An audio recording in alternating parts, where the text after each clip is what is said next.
चलिए आगे बढ़ते हैं। अगली खबर बिहार से, जहां शिक्षक बहाली प्रक्रिया में डोमिसाइल को खत्म करने के फैसले से भूचाल आ चुका है। बिहार के शिक्षक अभ्यर्थियों का गुस्सा 7वें आसमान पर पहुंच गया है। शनिवार को राज्य के कोने कोने से गांधी मैदान में गोलबंद हुए शिक्षक अभ्यर्थियों ने डोमिसाइल नीति को फिर से लागू करने की मांग को लेकर नारेबाजी की। हालांकि राज्यपाल से मुलाकात की उनकी हसरत अधूरी रह गई। पुलिस ने गांधी मैदान की घेराबंदी कर दी और बाहर निकलने की कोशिश कर रहे युवाओं पर लाठियां भी बरसाई। विपक्षी बीजेपी ने डोमिसाइल हटाने को बिहार के बेरोजगारों से धोखा करार दिया, लेकिन सत्ता पक्ष का कहना है कि अच्छे शिक्षकों की बहाली के लिए देश का दरवाजा खोलना जरूरी था।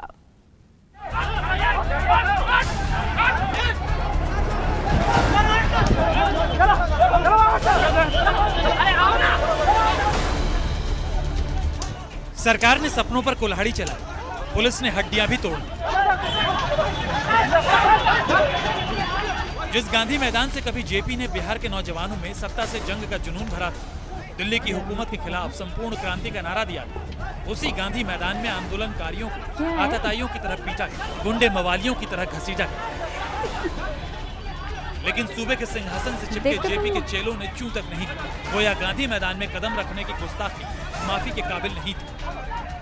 देखिए, शिक्षक अभ्यर्थियों पे पटना में लाठीचार्ज शुरू हो चुका है और यहाँ पे गांधी मैदान के छोर पे यहाँ पे पुलिस लाठीचार्ज शुरू हो चुका है। शिक्षक अभ्यर्थियों के खिलाफ लगातार जो यहाँ छात्र थे, प्रशासन ने रोकने की कोशिश की थी, लेकिन छात्र यहाँ से हट नहीं रहे थे और जिसके बाद खुद यहाँ पे तमाम जो पुलिसकर्मी थे वो यहाँ पर अब लाठीचार्ज शुरू हो चुका है और छात्रों की पिटाई शुरू हो चुकी है। हम लोग शौक से यहाँ पे नहीं उतरे हैं।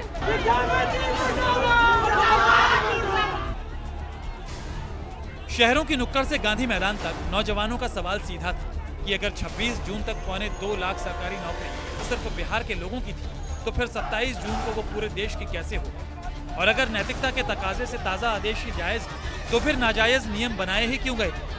बिहार के बेटे बेटियों को नौकरी के सपने दिखाए ही क्यों गए?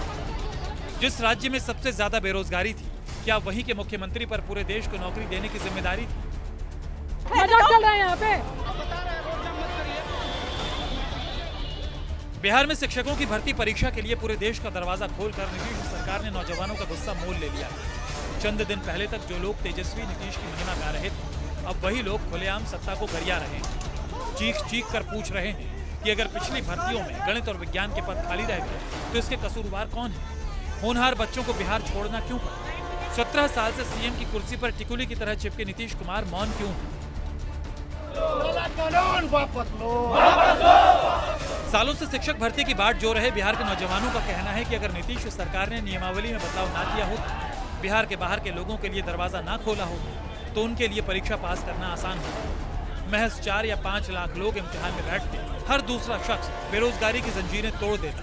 लेकिन सत्ता के समीकरण इतने सीधे नहीं थे। जात पात के जाल में फंसे बिहार की सियासत ने वोट से इतर कुछ और नहीं देखा। कितनी डिग्रियां रद्दी हो जाएंगी, कितनों की उम्र नौकरी के काबिल नहीं रह पाएगी। पेट काट कर खरीदी गई किताबें किलो पर बेची जाएंगी।